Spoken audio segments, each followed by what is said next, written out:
हवावहै तेजस्विनावधीतमस्तु मा विद्विषावहै। ओम शांति शांति शांति। हरि ओम। गुरुभ्यो नमः।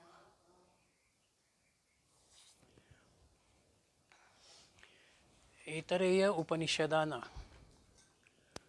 जीव कसा जन्माला येतो याचा विचार आपल्या समोर ठेवलेला आहे. आणि म्हणून पहिल्यांदा त्यानं वेगवेगळ्या इंद्रियांच्या मुखापासून सुरुवात करत जननेंद्रियांपर्यंतच्या समस्त इंद्रियांचा विचार केला, त्यांच्या देवतांचा विचार केला आणि त्यानंतर त्यांच्या ठिकाणी भूक आणि तहान या दोन गोष्टी त्यानं निर्माण केल्या. म्हणून भूक आणि तहान ही केवळ आपली पोटाचीच भूक असते असं नाही, तर ती प्रत्येक इंद्रियाला अनुलक्षून भूक आणि तहान आहे. म्हणून ज्या वेळेला या देहाची निर्मिती भगवंतानं केली त्यावेळेला त्या मनुष्याला बघून भूक आणि तहानेला एक विलक्षण समाधान किंवा आनंद झाला आणि त्यांनी त्या त्या इंद्रियांमध्ये शिरण्याचा भाग स्वीकारला. इथला 5वा मंत्र पहिल्या अध्यायातला 2रा खंड.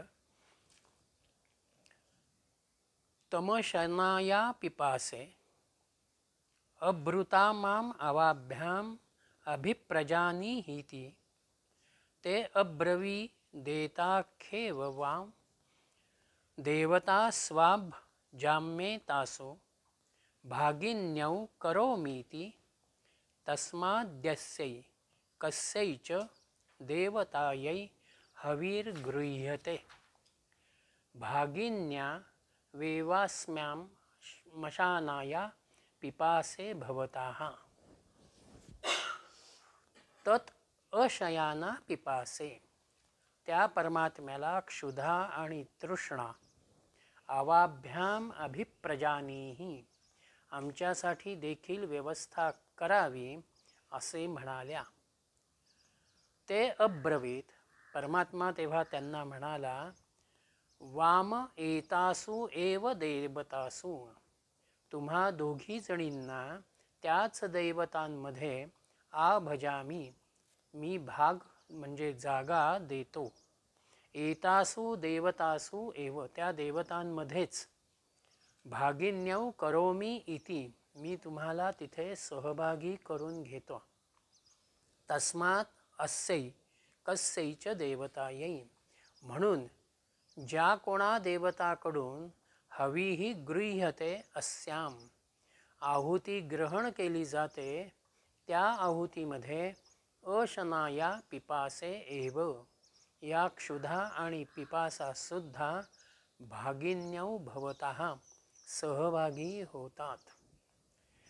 क्षुधातृषेनं परमात्म्याच्या जवळ आश्रयस्थानाची मागणी केली आणि म्हणून जो पार्थिव देह आहे, जडदेह आहे, त्या जडदेहामध्ये कार्यशक्ती आणि कार्य हे घडून येण्याच्या दृष्टीनं ह्या क्षुधा आणि पिपासा यांनी या देहामध्ये प्रवेश केला. अर्थात तो प्रवेश केल्यानंतरही त्यांच्या समोर विचार आहे की आम्ही नक्की कुठे राहू. म्हणून इथे परमात्म्यानं असं म्हटलेलं आहे की एकाच ठिकाणी राहण्यापेक्षा तुम्ही सगळ्याच केंद्रांचा, सगळ्याच स्थानांचा उपभोग घ्या. म्हणून प्रत्येक ज्ञानेंद्रियाच्या अनुषंगानं क्षुधा आणि तृषा ह्या त्या ठिकाणी कार्यरत झालेल्या आहेत. त्याच आपल्यामधल्या मनाला नेहमी ज्याला कार्यरत करणं म्हणतात तो भाग त्यांच्यामध्ये येतो. काहीतरी चांगलं बघावं ही डोळ्यांच्या अनुषंगानं माझ्यामध्ये इच्छा निर्माण होणं म्हणजेच क्षुधा पिपासेच्या अंगानं मी त्या वस्तूकडे, त्या भूमिकेकडे जाणं आहे. म्हणून प्रत्येक इंद्रियाचा विषय आहे आणि तो विषय अनुभवत असताना त्या त्या इंद्रियांना सुख होतं. शब्द, स्पर्श, रूप, रस आणि गंध हे पंचविषय जे आहेत त्यालाच अनुलक्षून आपली पंच ज्ञानेंद्रिय कार्यरत होतात.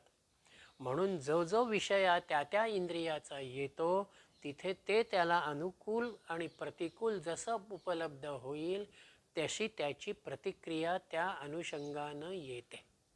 म्हणून इंद्रियांच्या अनुषंगानं विषयाच्या संदर्भामधला समाधानाचा भाव हा या ठिकाणी येतो.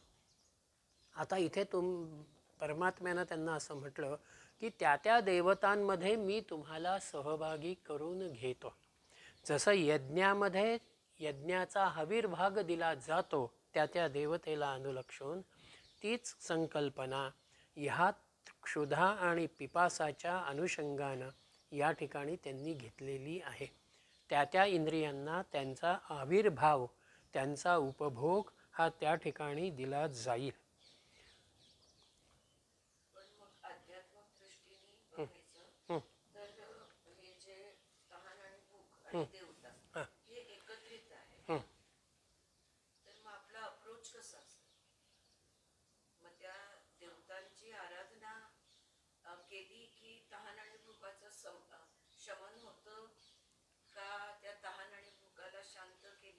ह्याच्यामध्ये ना त्यांनी दिलंय सर्व शक्ती केंद्रांना आपापल्या कार्याची जाण आणि प्रत्यक्ष कार्य विस्तार सुलभ रीतीने प्राप्त झालेला असतो. हीच त्यांची भूक आणि तहान.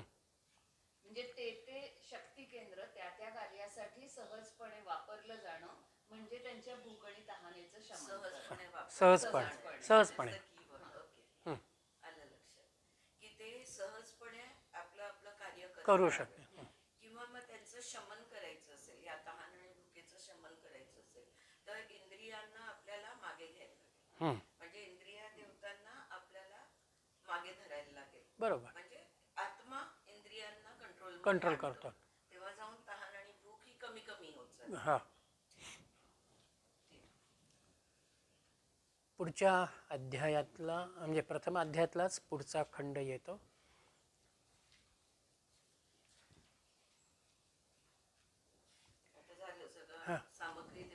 सामग्री देऊन झाली.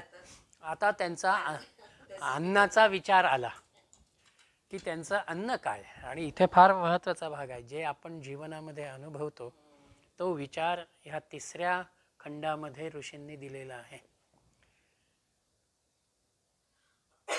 शरीरामध्ये त्यांनी प्रवेश केला. त्या त्या इंद्रियांना अनुलक्षून असलेल्या तहान भुकेचाही विचार आला. ती कल्पनाही त्यांच्यामध्ये स्थिर झाली. त्याला अनुलक्षून असणारा जो अन्नस्वीकृतीचा विचार आहे देहाच्या अनुषंगानं, तिथे ते आता आलेले आहेत. म्हणून पहिला मंत्र स ईक्षते मे नु लोकाश्च लोकपालाश्च अन्नमेभ्यः सृजा इति. सहा ईक्षत, त्या परमात्म्याने असा विचार केलेला आहे, नु इमे लोकाः च लोकपालाच, हे निर्माण झालेले लोक आणि त्याचे असलेले लोकपाल देवता मया निर्मिता, माझ्याकडून निर्माण केले गेलेले आहेत. म्हणून त्यांच्यासाठी अन्नम सृजई इति, मला अन्न निर्माण करू दे. ह्या तिसऱ्या खंडानं शरीरातल्या अस्तित्वाचा आणि आत्म्याच्या अनुषंगानं असलेल्या आत्मतत्वाचा विचार किंवा त्याचा असलेला अनुभव हा या ठिकाणी दिलेला आहे. म्हणून मघाशी किंवा कालही मी जे म्हटलं की प्रत्येक इंद्रियाचा स्वतंत्र आहार आहे, त्या त्या इंद्रियाचा सहभाग किंवा त्याचं कार्यही वेगवेगळं आहे. त्याच्या अनुषंगानं तो आम्हाला उपभोग त्या ठिकाणी घ्यायचा आहे. म्हणून इंद्रियांच्या विषयांचं जग त्यानं निर्माण केलं. आणि अन्नाचा विचार करत असताना नेहमी आपण हे बघतो की अन्नामधूनच आम्हाला शक्ती प्राप्त होते. सप्तधातूंच्या निर्मितीचा विषय हा त्या अनुषंगानं आहे. म्हणून त्या विषयांना अनुलक्षून, पंचविषयांना अनुलक्षूनच त्या त्या अन्नाचा विचार, त्या त्या भावाचा विचार हा परमात्म्यानं केला आणि तो अन्न निर्मितीकडे वळला. त्या अन्न निर्मितीकडे वळल्यानंतर पुढच्या मंत्रात त्यांनी असं म्हटलं, सो आपो अभ्यतपत्तोभ्यो अभितप्ताभ्यो मूर्तिरजायत या वै सा मूर्तिर्जायतान अन्नम वै तत्. सहा अपाहा, त्या परमात्म्याने अन्नाला कारणीभूत असणाऱ्या जलाचे प्राधान्य पहिल्यांदा घेतले. म्हणून पंचमहाभूतसुद्धा काहीशी जलप्रधानच आहेत, तो भाव त्यांच्यामध्ये आहे. अभ्यतपत, त्याच्यावरती त्यानं तप केलं, चिंतन केलं आणि अशा प्रकारच्या जलयुक्त क्षेत्रामधून त्यानं धान्य उत्पन्नाचा विचार किंवा त्या त्या प्राण्यांच्यासाठीचा असलेला आहार त्यानं निर्माण केला. अभितप्ताभ्या ताभ्या, अशा या जलप्रधान पंचमहाभूतांपासून मूर्तीही अजायत, धान्यरूप आणि प्राणीरूप मूर्ती या ठिकाणी निर्माण झाली. तत् अन्नम वै, तेच अन्न होय. त्यातील पहिल्या प्रकारची मूर्ती म्हणजेच माणसाचे अन्न आणि दुसऱ्या प्रकारची मूर्ती म्हणजे प्राण्यांचा आहार. प्राणी तुमच्या माझ्यासारखं अन्न सेवन करत नाहीत, त्यांचे प्रत्येकाचे आहार वेगवेगळे आहेत. मांजर मुंदराच्या बाजूला धावेल किंवा वाघ सिंह हे बाकीच्या प्राण्यांच्या आहाराकडे धावतील. म्हणून त्यांनी इथे त्या अन्नाच्या अनुषंगानं मानवी अन्नाचा विचार आणि प्राणी जीवनाचा विचार हा या ठिकाणी केला. तिथे त्यांनी जलाला महत्त्व दिला. जल हे अत्यंत आवश्यक अशा रीतीचा या निसर्गामधला घटक आहे. अन्नाच्या निर्मितीसाठीही जल आहे. आम्ही बियाणं पेरल्यानंतरही जर जलाचा पुरवठा योग्य रीतीनं नसेल तर धान्याची निर्मिती समाधानकारक होणार नाही. म्हणून अन्नाच्या निर्मितीमध्ये जल आहे. अन्न तयार करतानाही जलाचा भाव आहे. अन्न ग्रहण करतानाही जलाचा भाव आहे आणि अन्नाच्या पचनामध्येही जलाचा भाव आहे. म्हणजेच जलामधूनच शरीरामध्ये शक्तीचा विचार जो काही आहे हा शक्तीचा विचार त्या ठिकाणी येतो. म्हणून मानवाचं अन्न असू दे, चतुष्पाद प्राण्यांचं असू दे, वनस्पतींचं जीवन असू दे, तिथे जलाची आवश्यकता आहे. आणि हे जल या निसर्गामध्ये अखंडपणानं कार्यरत आहे. समुद्रातल्या पाण्याची वाफ होणार, वाफेतून ढग तयार होणार, ढगातून पाऊस पडणार, पुन्हा ते समुद्रापर्यंत पाणी जाणार. म्हणजे ही क्रिया ह्या निसर्गामध्ये अखंडपणानं जलाच्या अनुषंगानं कार्यरत झालेली आहे. म्हणून ते अन्न जलाच्या संज्ञेमधून, पंचमहाभूतांच्या प्रातिनिधिक संज्ञेमधून परमात्म्यानं इथे विचारामध्ये घेतलं. ते निर्माण केल्यानंतर त्याच्यासमोर अन्न ग्रहण करणारा कोणीतरी असणं तेवढंच महत्त्वाचं आहे. म्हणून तिसऱ्या मंत्रामध्ये तदेनच सुरुप्रम परांग जिघांसं सद्वाचारी घृतस्तन्नशन्नान शक्नोद्वाचा ग्रहीतुम यद्धै नद्वाचा ग्रहिष्यदभि अव्याहृत्य हैवान्नं मंत्र अपसत. त्यानं उत्पन्न केलेल्या अन्नामधून ज्याला सृष्टम तद एनत, जे काही अन्न उत्पन्न केलेलं आहे ते जाणून परांग होऊन म्हणजे विन्मुख होऊन अत्यजिघांसत पळून जाण्याचा प्रयत्न करू लागले. तत् वाचा अजिवृक्षत, त्याला वाचेने पकडण्याचा प्रयत्न केला. तत्वाचा ग्रहीतुम, त्याला वाणीद्वारा पकडण्यामध्ये तो समर्थ झाला नाही. यदही एनत वाचा अग्रहिष्यत, जर वाचेनं माणसानं अन्न पकडलं असतं तर अन्नम अभिव्याहृत्य एवह, अन्नाचा नुसता उच्चार करूनही माणूस तृप्त झाला असता. एवढी कल्पना आहे. दुसऱ्या मंत्रामध्ये हां, जेव्हा त्यांनी वाक तयार केलं हो, वाचा. तर ती खरंच फक्त वाचा होती. वाचाच आहे. म्हणजे उभयात्मक नव्हतं. नाही, जिभेचं काम खाणं आणि बोलणं बोलणंच आहे. दोन्ही नव्हतं. हं. फक्त बोलणं एवढंच होतं. आणि आता ते ग्रहण करणं ग्रहण करण्याकडे आले. म्हणजे अन्न निर्माण केलं, पण अन्न निर्माण केल्यानंतरही ते अन्न ज्या वेळेला वाणीकडे गेलं त्यावेळेला वाणीला ते स्वीकारता आलेलं नाही. इथे वाणीला स्वीकारता आलेलं नाही याचा अर्थ अन्नाचा उच्चार केल्यानं आमची भूक शमत नाही हा अर्थ इथे आहे. अन्न आम्ही ग्रहण करतो, ते वाणीनेच ग्रहण होणार आहे. पण अरे खूप छान श्रीखंडपुरी आहे असं म्हटल्यानं माझं पोट भरणार नाहीये, मला ते ग्रहण करावं लागणार आहे. म्हणून इथे त्यांनी म्हटलं की वाणीनं त्याला पकडण्याचा प्रयत्न केला, म्हणजे शब्दानं आम्ही अन्नाकडे बघण्याचा किंवा त्याचा विचार करण्याचा प्रयत्न केला, म्हणून आम्हाला त्या ठिकाणी अन्नातनी पोट भरणार नाही. अन्नावरती संस्कार जो आहे हा संस्कार आम्हाला करावा लागेल. अगदी पशुसुद्धा त्याला समोर शिकार दिसत असताना सुद्धा पळण्याचे श्रम त्याला करावे लागतात किंवा कशा तरी पद्धतीनं त्याला पकडावं लागतं, तेव्हाच तो त्याचा ग्रहण करू शकतो. म्हणून ही पशूच्याही जीवनामध्ये तोच भाव आहे. आणि म्हणून अन्न तिथून बाजूला झाले, वाचेनं त्याला पकडता आलं नाही, अन्न तिथून पळू लागलं. म्हणून आपल्या हातामधली एखादी वस्तू जरी एखाद्या कुत्र्यानं किंवा मांजरीनं पटकन उचलली, आपण मागे धावतो. म्हणून त्यांनी इथे अन्न धावतं असा भाव त्या ठिकाणी दिलेला आहे. पुढे ते अन्न तत्प्राणेना, चौथ्या मंत्रात, तत्प्राणेना जी धृक्षतन्नाशं अग्नोप्राणेन गृहीतुम स यद्धैत प्राणेनात् ग्रह्यैषद अभिप्राण्य हैवान्नम अत्र अप्स्यत तदा पुरुषेण तत्प्राणेन अजिदृशत. त्या पुरुषानं अन्नाला प्राणशक्तीच्या द्वारा म्हणजे श्वासाच्या द्वारा पकडण्याचा प्रयत्न केला. तत् प्राणेन गृहीतम न अशक्नोत, प्राणेंद्रियांच्या द्वाराही तो अन्नाला पकडू शकला नाही.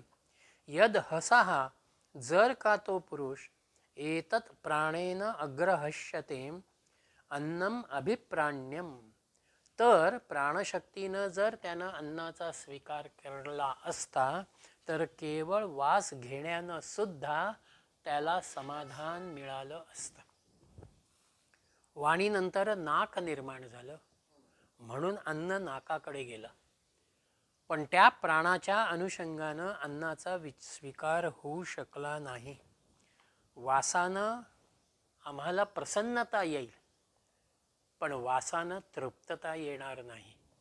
म्हणून अन्न त्या ठिकाणी स्वीकारलं गेलं नाही. जेवताना सुद्धा काही वेळेला जर श्वासनलिकेकडे अन्नाचा कण गेला तर ठसका लागतो, आपण एकदम अस्वस्थ होऊन जातो. म्हणून प्राणांनी सुद्धा त्या अन्नाला स्वीकारलेलं नाही. मग ते अन्न डोळ्यांकडे गेलं.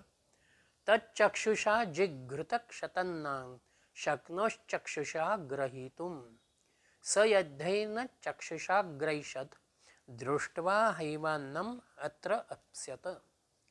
आणि म्हणून डोळ्यांनी पकडण्याची इच्छा त्या ठिकाणी केली. चक्षुषा अजिघृषत तच्चक्षुषा ग्रहीतुम, पण डोळ्यांनी पकडण्यालाही ते शक्य झालं नाही. एनत चक्षुषा अग्रहैषत तद अन्नम दृष्ट्वा अत्र अप्स्यत. जर डोळ्यांनी अन्नाला पकडलं असतं तर केवळ बघण्यानी सुद्धा आपल्याला तृप्तता आली असती. म्हणून आपण अनेक वेळेला असं म्हणतो की खाताना शक्यतो त्रयस्थासमोर खाऊ नये, कदाचित त्याची नजर आपल्या अन्नाला लागते. म्हणून आपण अन्न ग्रहण करत असताना एक प्रकारचा आपल्याला जे प्राप्त झालेलं आहे त्या अनुषंगानं आपण ते बघावं.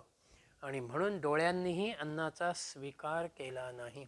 अन्नानं डोळ्यांनंतर कान आले, म्हणून कानांकडेही तोच भाव आला. 6व्या मंत्रात तश्रोत्रेण जिगृषतन्न शक्रोच्छात्रेण ग्रहीतुम. अन्न कानांच्याकडे गेल्यानंतर कानांनाही ते अन्न पकडता आलेलं नाही, ते पकडू शकलेलं नाही. कानांचा भाव काय आहे? शब्दाशी निगडीत आहे, वर्णनाशी निगडीत आहे. म्हणून अन्नाचं वर्णन केलं म्हणून आम्ही समाधानी होतो असं नाही. उलट जेवढं सुगंध चांगला मिळेल, समोर अन्न जेवढं आम्हाला उत्तम पदार्थांचं दिसेल, त्या अन्नातल्या घटक द्रव्यांचं वर्णन आम्ही जेवढं ऐकू तेवढी आपली भूक जास्त प्रज्वलित होते, तो अग्नी प्रज्वलित होतो. म्हणून कानांनाही वर्णनानं ती तृप्तता आलेली नाही, ते अन्नाला स्वीकारू शकलेले नाही. त्यानंतरच्या 7व्या मंत्रात त्यांनी त्वचेचा विचार केला. त्वचा जिघृतशन्नांत शक्नो त्वचा ग्रहीतुम. त्वचेने अन्नाला पकडण्याची इच्छा केली, परंतु त्वचेलाही अन्न पकडता आलं नाही. केवळ स्पर्श केला म्हणजे तृप्तता आली असं होत नाही. म्हणून पुढे 8व्या मंत्रामध्ये मनाकडे ते आले. तन मनसा जिघृतशक्तान शक्नोन मनसा ग्रहीतुम. मनानंही अन्नाला स्वीकारण्याचा प्रयत्न केला, पण त्याला ते स्वीकारता आलेलं नाही. कारण केवळ विचार केला म्हणजे आम्ही समाधानी होतो असं नाही.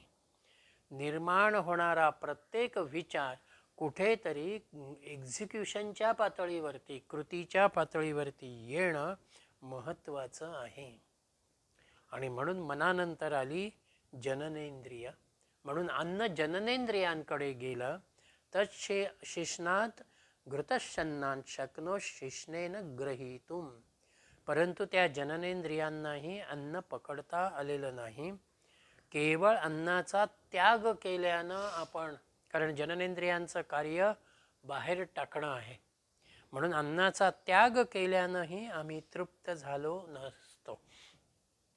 म्हणून उत्सर्जन क्रियेनं ज्याला समाधान हा भाव म्हणतो, तो समाधानाचा भाव मिळतो. पण जोपर्यंत ग्रहण होत नाही तोपर्यंत उत्सर्जन नाही. म्हणून शिश्नांचा, जननेंद्रियांचाही भाव त्या ठिकाणी नाही. म्हणून ही जी बाह्य इंद्रिय आमची आहेत, ही केवळ आत घेण्याची क्रिया ज्याला म्हणावा ती बहिर्मुख स्वरूपाची आहेत. आत घेण्याची क्रिया ज्याला म्हणतात, अंतर्मुख होणारा भाव जो म्हणतात, तो मात्र ह्या बाह्य इंद्रियांच्या अनुषंगानं नाही.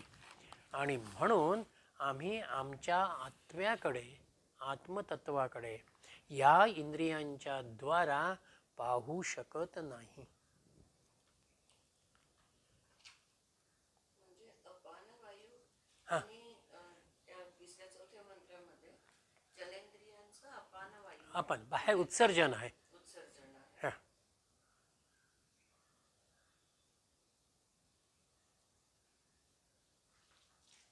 पण हे उत्सर्जन केव्हा होणार आहे? जेव्हा ग्रहण होईल तेव्हा. हो, ग्रहण होईल. हा, मी जर ग्रहणच केलं नसेल तर तिथे उत्सर्जन नाही.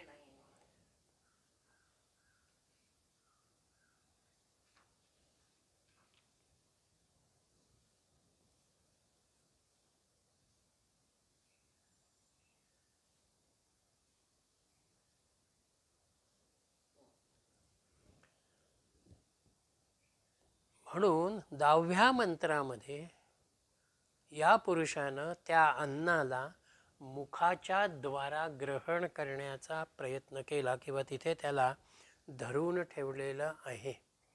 म्हणून 10व्या मंत्रात तद अपानेना जिघृषतावयत सैष अन्नस्य ग्रहो यद्वारु अन्नवायुर्वा एष यद्वायुः. अंते पुरुषाः, शेवटी त्या पुरुषानं तद अपानेन अजिघृषत, त्या अन्नाला अपानवायूच्याच द्वारा मुखामधून प्रवेश करायला लावण्याच्या अनुषंगानं धरून ठेवलं. तेन तत् आवयत, तेव्हा त्या पुरुषाला अन्नाला स्वीकारता आलं, त्यानं ते अन्न ग्रहण केलं. अतएव सहा एषः, तो अपानवायू केवळ अन्नस्य ग्राहाः अन्नाचे ग्रहण करणारा होय. अतएव यत् वायुः अन्नायुः वै एत एषः वायुः. म्हणून अन्नाच्या योगाने जीवनाचे रक्षण करणारा हा अपान वायू आहे. सगळीकडनं अन्न फिरलं पण कोणीही त्याला स्वीकारू शकलं नाही. म्हणून शेवटी पुन्हा ते मुखाच्याच जवळ आलेलं आहे. पण मुखाच्या जवळ आल्यानंतरही तिथे अपान वायूच्याच आधारानं त्याला आत स्वीकारता गेलं तेव्हा ते आत गेलं. ते स्वतःहून आत गेलेलं नाही. आम्ही एखादी पदार्थ खाण्यासाठी हातात घेतल्यानंतर मुखामध्ये जेव्हा टाकतो तेव्हाच तो त्या ठिकाणी शिरतो. तो स्वतःहून शिरत नाही. म्हणून अपान वायूच्याच द्वारा आधाराचा भाग घेत त्याचं साह्य घेत अन्न आतमध्ये मुखामध्ये प्रवेश करत झालं. अन्नस्य ग्राहा अन्नाचं ग्रहण करणारा कोण आहे की जो अन्नाच्या द्वारा माझ्या आतमध्ये येतो तोच माझ्या जीवनाचं रक्षण करतो. म्हणून अन्नग्रहणाची क्रिया अन्न पचनाची क्रिया ही एक प्रकारानं शक्तीशी निगडीत आहे. म्हणून आमच्यामध्ये जर शक्ती असेल तरच अन्नग्रहणाचा भाग येईल. ती शक्ती नसेल तर आमच्याच्याने अन्न ग्रहण होणार नाही किंवा ग्रहण केलेलं अन्नही योग्य रीतीनं पचन होणार नाही. म्हणून आजारी माणूस खूप काही खाऊ शकत नाही. मग त्याला आम्ही लिक्विडचा आधार देतो आणि हळूहळू त्याच्यामध्ये ती ताकद निर्माण करतो. किंवा एखादा पदार्थ त्याच्या अस्तित्वामुळे कदाचित जड असेल किंवा माझ्याकडून खाताना त्याचं प्रमाण थोडंसं अधिक झालेलं असेल तरीही मला पचनक्रियेला त्या ठिकाणी त्रास होतो. म्हणून आम्ही जर अन्न ग्रहण केलं नाही किंवा ज्याला उपोषण करणं आपण म्हणतो त्या उपोषणामध्ये एक प्रकारची शरीरामध्ये क्षीणता येते. आणि म्हणून इथे पचनक्रियेच्या अनुषंगानं अपानवायूच्या कार्याच्या अनुषंगानं ऋषींनी हा विचार केला की त्याच्या अनुषंगानंच अन्नाला आम्ही आतमध्ये स्वीकारतो आणि त्याच्याच आधारानं त्याचं पचन करत जे शरीराला अयोग्य आहे ते पुन्हा उत्सर्जन क्रियेमधनं आम्ही बाहेर टाकतो. जे आत शिल्लक राहतं त्याचा सप्तधातूंमधून शरीरामधल्या एनर्जीसाठी वापर केला जातो. ही भूमिका त्यांनी या ठिकाणी दिली.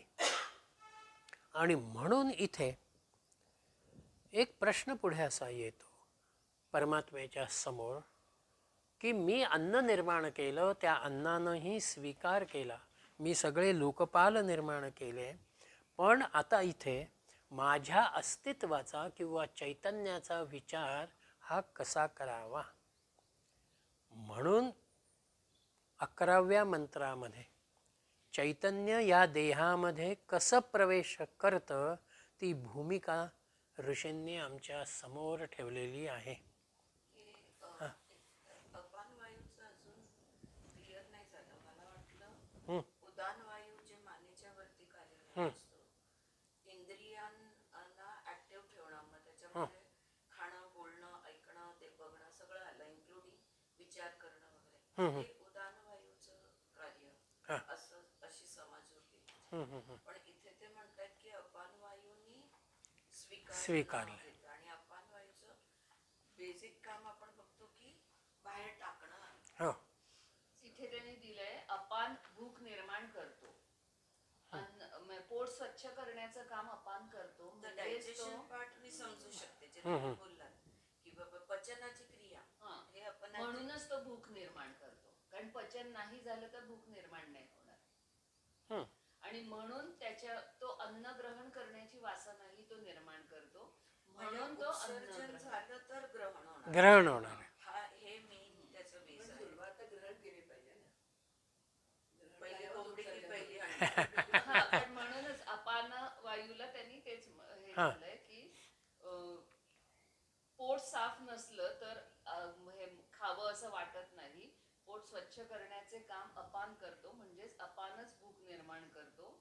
अन्न ग्रहण करण्याची वासना निर्माण करतो, म्हणून या वायूला अन्नायू असंही म्हटलं आहे. अन्न आहे आयुष्य ज्याचे, अशी त्याची.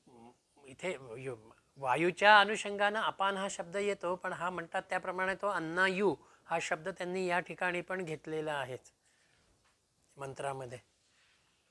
यद्वायुर अन्नायुवार एष एतासो. इंद्रिय अन्न ग्रहण करू शकत नाही, ते कार्य फक्त अपान वायूकडूनच होतं.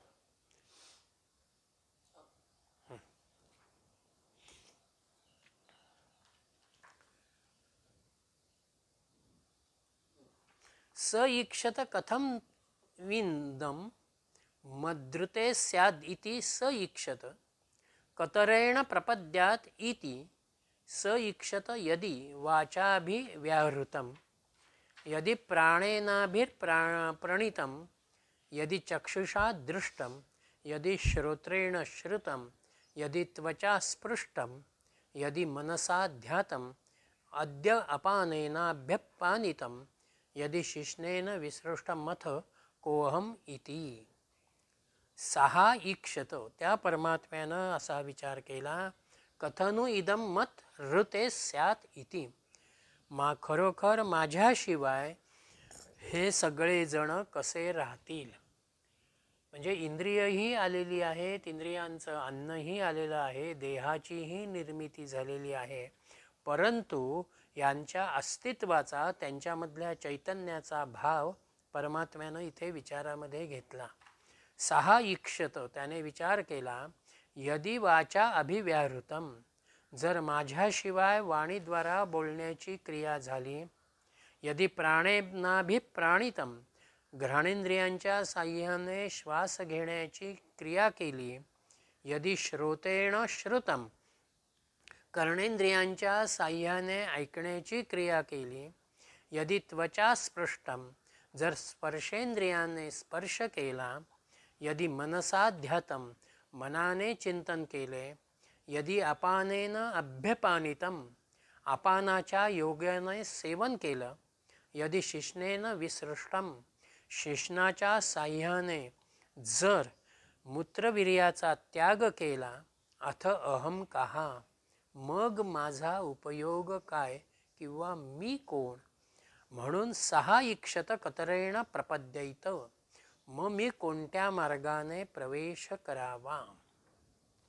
हा प्रश्न परमेश्वराच्या समोर आलेला आहे.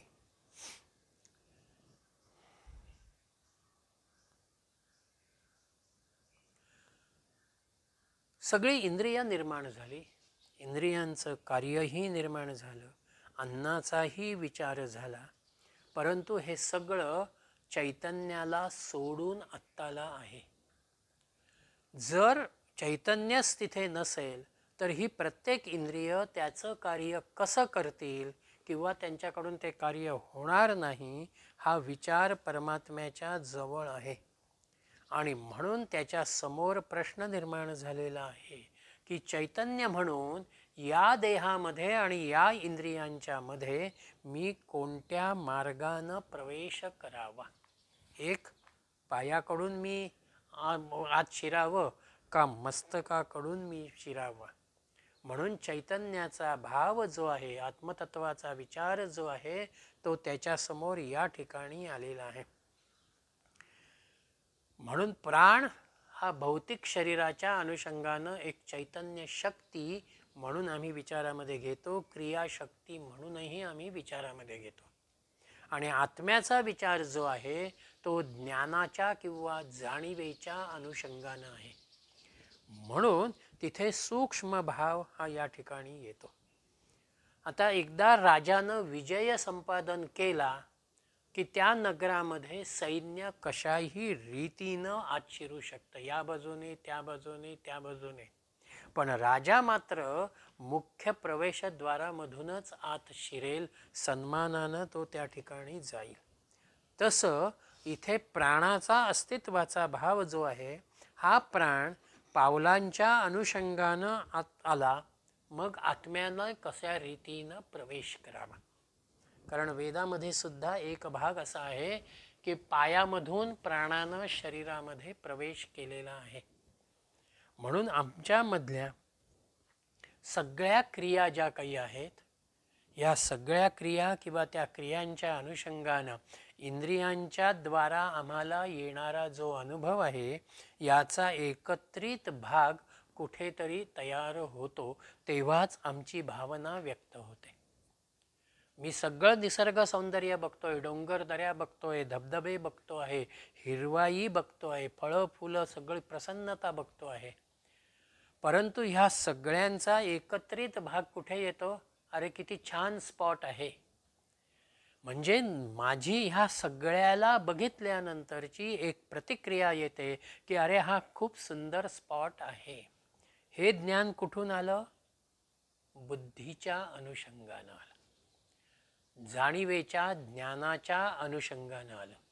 म्हणून आत्मा जो आहे, हा आत्मा बुद्धीच्या अनुषंगानं जाणण्याचा आम्ही प्रयत्न करतो. म्हणून त्या आत्म्यानं हा विचार केलेला आहे की मी आता कोणत्या मार्गानं या ठिकाणी प्रवेश करू. कतरेणमध्ये हा शब्द जो त्यांनी इथे वापरलेला आहे, तो कतरेण अप्रपद्यात इति, म्हणजे कोणत्या मार्गानं मी हा प्रवेश या ठिकाणी करू. म्हणून हा आत्मा आला कुठून?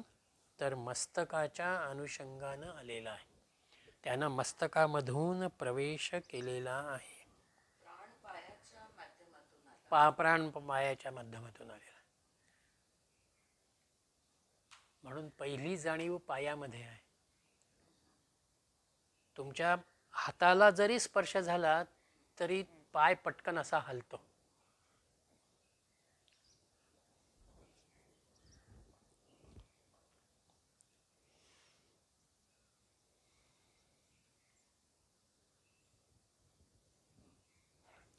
म्हणून 12व्या मंत्रामध्ये स एतमेव सीमानं विदायैतया द्वारा प्रापद्यत सैषा विधृतिर्नाम द्वास्तत्तेतन्नात् आनन्दम् तस्य त्रय अवस्थास्त्रयाः स्वप्नाः अयमा अवस्थो अमया अवस्थो यमया अवस्थ इति. सहा एतम एव सीमानम, त्या परमात्म्याने त्याच्याच सीमेला मानवी शरीराच्या अनुषंगानं असलेल्या मस्तकाला, मस्तक ही त्याची सीमा झाली, विदार्य एतया द्वारा प्रापद्यत, मस्तकाला विदीर्ण करून त्याच्यामधून त्यानं या देहामध्ये प्रवेश केला. सा एषा विधृती नाम, त्यानं विदीर्ण केलं म्हणून तिथे विधृती भाव तयार झाला. द्वा तत एतत, ते जे त्याचं द्वार आहे, प्रवेशद्वार आहे, ते हे आहे. नानंदनम, म्हणजे आनंद प्राप्त करून देणारं ते ठिकाण आहे. तस्य त्रयाः अवस्था संती, त्याची 3 आश्रयस्थानं आहेत. त्रयाः स्वप्नाः संती, स्वप्न अवस्था, अयम अवस्थाः हृदयगुहा, हे त्याचं एक स्थान.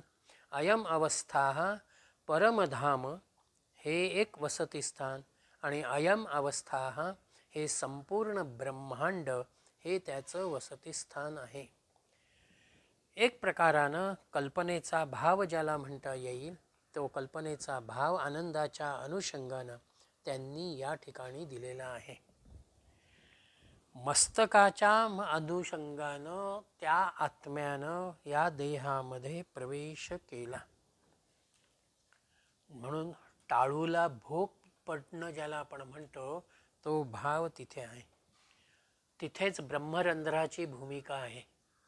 टाळूला अनुलक्षणं सहस्रार चक्राचा अंतिम टप्पा आहे की तिथे पोचल्यानंतर ब्रह्मभावाशी, परमात्म तत्वाशी आम्ही एकरूप होऊन जातो.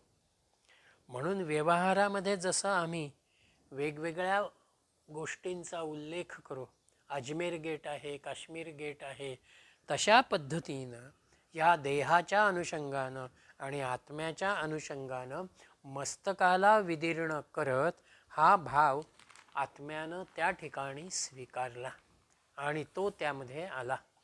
आणि वरचं वरचं आणि वरचं टाळू पण येतं. पडजीभ. हां हा, टाळूचा वरचा भाग, तोंडातल्या हां हो वरचा सो क्लेफ्ट म्हणतो हो तर तेही येतं. ते.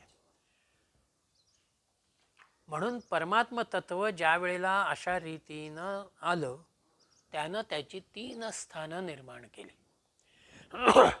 एक हृदय गुहा, दुसरं परमधाम आणि तिसरं ब्रह्मांड. त्यालाच व्यक्तीच्या अनुषंगानं आम्ही हृदय गुहा, परमधाम आणि ब्रह्मांड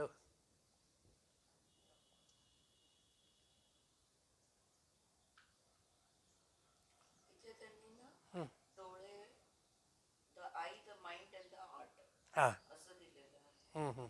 तर डोळे, मन आणि हृदय असं दिलेलं.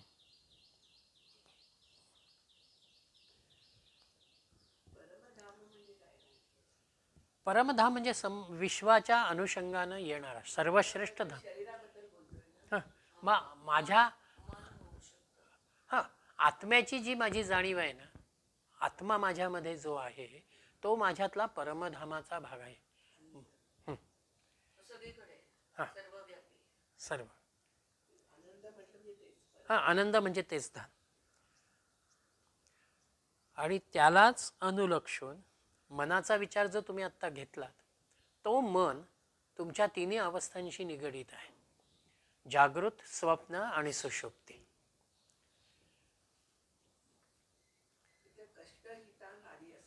हां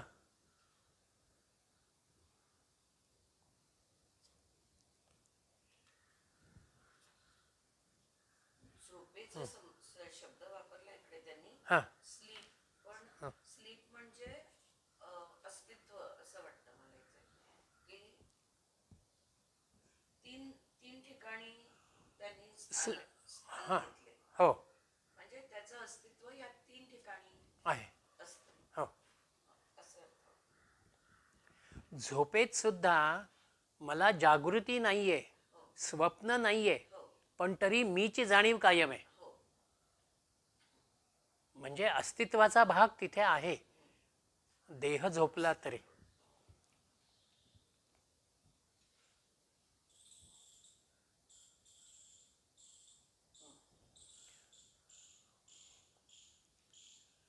आणि शंकराचार्यांनी आत्मतत्वाच्या जागृतीला अनुलक्षून 3 केंद्रांचा विचार केलेला आहे.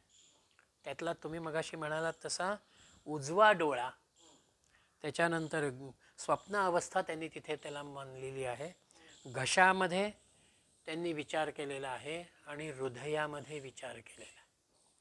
म्हणून अंतःकरण हा शब्द जो आपण वापरतो त्याला अनुलक्षून त्या हृदयाचा विचार त्या ठिकाणी येतो. ती आनंदाची व्यक्त होणारी भावना ज्या वेळेला शब्दांशी निगडीत होणार आहे तेव्हा तिचा पहिला भाग घशामध्ये येणार आहे. म्हणून व्यक्त होण्यापूर्वी तो भाव तुमच्या मनामध्ये आहे आणि नंतर तो व्यक्त होतो आहे. म्हणून ह्या सगळ्या भावना ज्या काही आहेत या भावना या आत्म्याच्या अनुषंगानं त्या ठिकाणी येतात आणि तिथून पुढे जीवाच्या उत्क्रांतीचा म्हणून असलेला जो विचार आहे तो भाव त्यांचा या ठिकाणी आहे. म्हणून एक विचार त्यातला असा आहे की हे जे टप्पे किंवा ह्या अवस्था ज्या इथे ऋषींनी मांडलेल्या आहे त्या एक प्रकारानं साधनेमध्ये आम्हाला ज्याला प्रवासात जसे थांबे असावेत तसं पुढे पुढे जाणारे हे थांबे आहेत.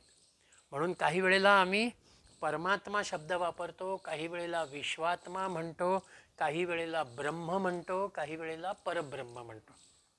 ही एक येणारी त्या साधकाला त्याच्या साधनेमधून येणाऱ्या अनुभूतीशी निगडीत असलेला तो भाव आहे, माइलस्टोन्स आहेत.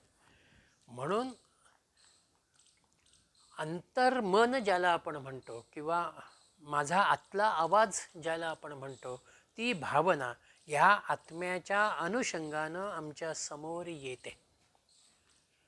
अरविंद रुटीन काम करत बसलेले होते त्यांचं नेहमीचं. पण एकाएकी त्यांना असं भाव निर्माण झाला की आपण चंद्रनगरला ताबडतोब जावं.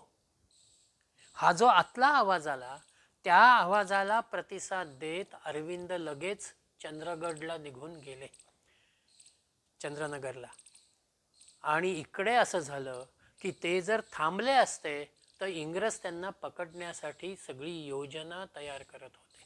आणि एकदा इंग्रजांनी त्यांना पकडलं असतं मग त्याच्यातून अरविंदांची सुटका झाली नसती.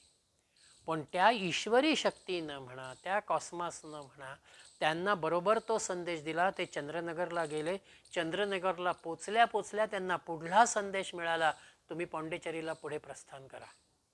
म्हणून ते पुढे पाँडेचेरीला गेले आणि तिथेच थांबले. ही जी भावना आहे, ही भावना त्या आत्म्याच्या अनुषंगानं आमच्यामध्ये कार्यरत होते. म्हणून आत्मा जो आहे हा आमच्या मेंदूला मस्तकाला छेद देत त्या ठिकाणी आमच्यामध्ये आला आणि त्यानं या देहामध्ये त्याचं अस्तित्व निर्माण केलेलं आहे. 13वा मंत्र. सजातो भूतान्यम अभिव्यख्यत किमिहन्यम वावदिशदिति स एतमेव पुरुषम ब्रह्म तद अंपश्यत इदम दर्शमिति. जाता स. आता त्या जन्मलेल्या पुरुषानं पंचमहाभूतांपासून निर्माण झालेल्या प्राणी जगताकडे अभिव्यख्यत पूर्णपणानं सभोवार पाहिलं. इह अन्यम किम वावदिश्यत इति. इथे दुसऱ्या कोणाचे नाव घेणार असे तो मनात म्हणत असताना सहा एतम एव तद अहम ब्रह्म अपश्यत.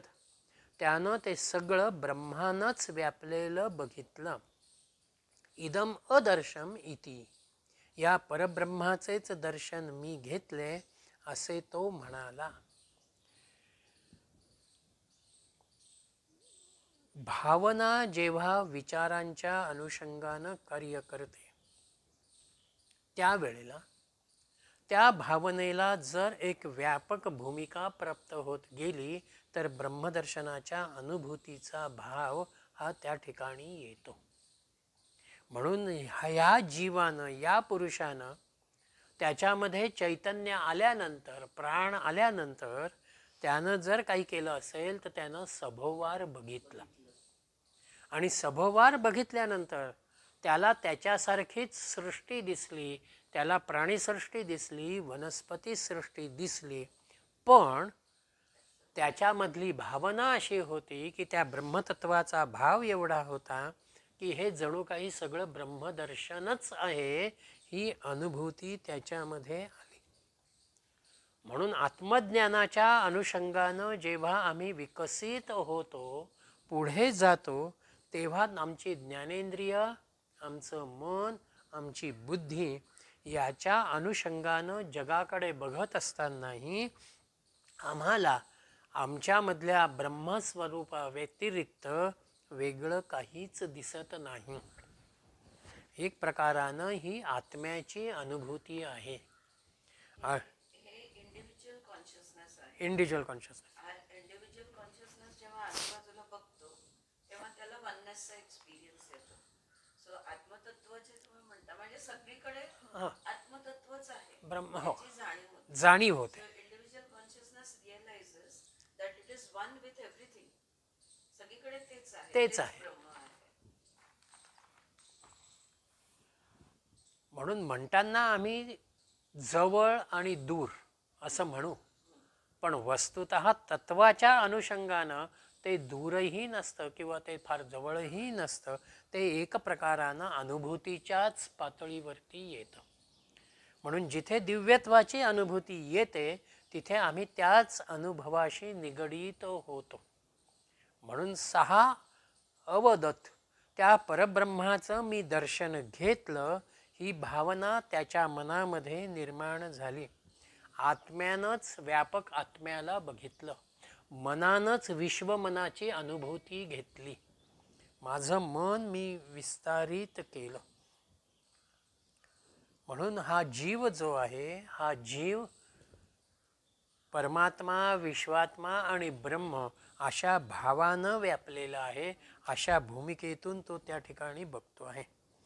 आणि एकदा सर्वत्र परमात्मा दृष्टी आली की वेगळेपणानं नावाचा भाव त्या ठिकाणी राहणार नाही.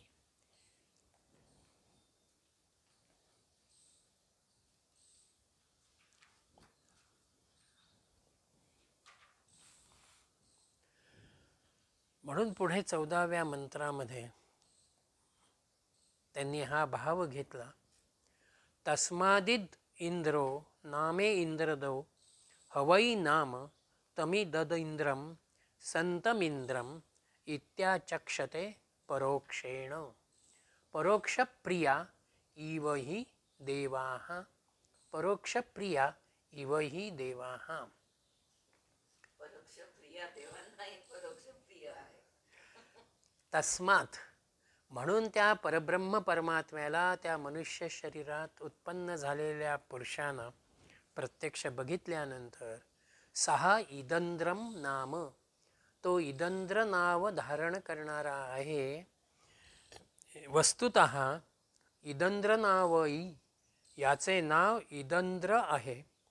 इदंद्रम संतम, इदंद्र असूनही परोक्षेण अप्रत्यक्षेण, अप्रत्यक्ष स्वरूपामध्ये तम इंद्राहा इति आचक्षते, त्याला नुसते इंद्र असेही म्हणतात.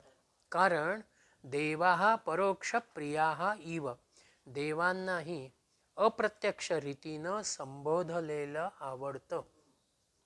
ही देवाहा परोक्ष प्रियाहा इव, देवांना अप्रत्यक्ष नावाने हाक मारलेले आवडते.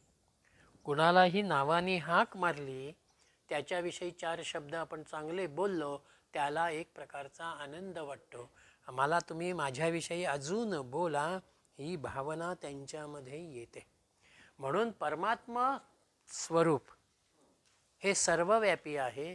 ते जवळून मी अनुभवलं आणि अनुभवल्यानंतरही त्याच्यामध्ये इदंद्र हा शब्द जो त्यांनी इथे वापरला, त्याचा भाव असा आहे की इदम म्हणजे हे आणि द्र म्हणजे द्रष्टा, बघणारा. म्हणून व्यापक अर्थानं अनादी काळापासून चालत आलेला जो भाव आहे, तो परमात्म तत्वाचा नियोजन करणारा, या विश्वाला निर्माण करणारा, या विश्वाला सांभाळणारा द्रष्टा जर कोणी असेल तर तो एकमात्र परब्रह्म आहे.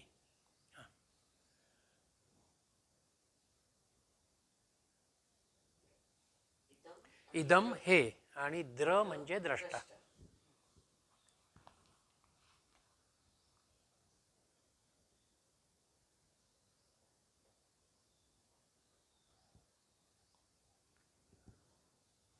द्रष्टा म्हणजे ह्यांनी चांगली दिली आहे भाषा. सनातनापासून अद्ययावतापर्यंत जाणणार, तसेच भूत वर्तमान भविष्य जाणणारा आणि बौद्धिक दृष्ट्या यथार्थतेने सगळ्याचे नियोजन करणारा द्रष्टा असतो. आणि हे फक्त परब्रह्मच असू शकतं. हो.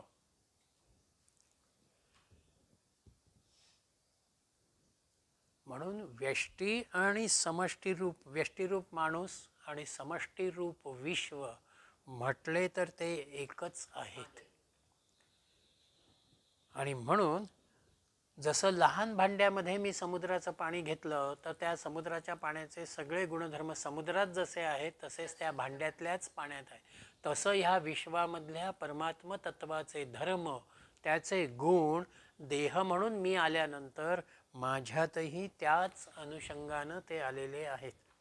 म्हणून मानवी व्यक्तिमत्वामध्ये विश्वातल्या व्यक्तिमत्वाचं पूर्ण अधिकरण आहे आणि त्याच अनुषंगानं आम्ही काम करतो. म्हणून त्याच्या अस्तित्वाचा विचार आमच्यामध्ये सतत असणं महत्त्वाचं आहे. आणि म्हणून इंद्र जसा देवांचा प्रमुख म्हणून इंद्रदेव, तसं इथे देवांनाही मान दिल्यासारखं, त्यांचंही स्मरण केल्यासारखा भाव हा त्यांना आवडतो. तसंच आत्मतत्वाचं स्मरण, परमात्म तत्वाचं स्मरण हे आपल्यामध्ये त्या अनुषंगानं निर्माण करता आलं पाहिजे.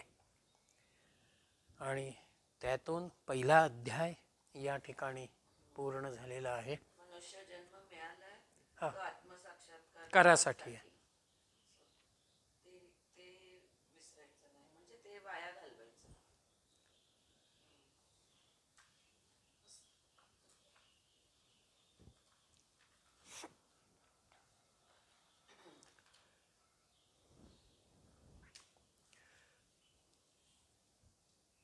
आता तिसरा सेक्शन पूर्ण अध्याय पूर्ण. अध्याय पूर्ण झाले. पूर्ण झाला.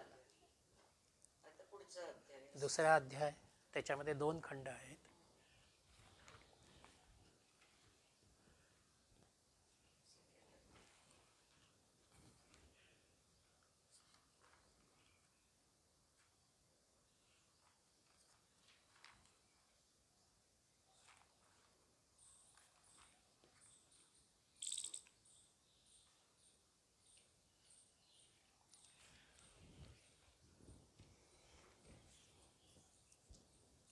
तिथे जन्माच्या प्रक्रियेकडे पुढे ते आलेले आहेत, गर्भधारणेच्या अनुषंगानं.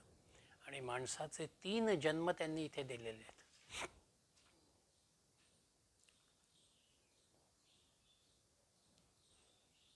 आणि त्यातून पुढे ते ब्रह्मानुभवाकडे शेवटी येतात. प्रज्ञानम ब्रह्म, प्रज्ञा हेच ब्रह्म आहे. प्रज्ञानम ब्रह्म हा ह्या उपनिषदातला आहे.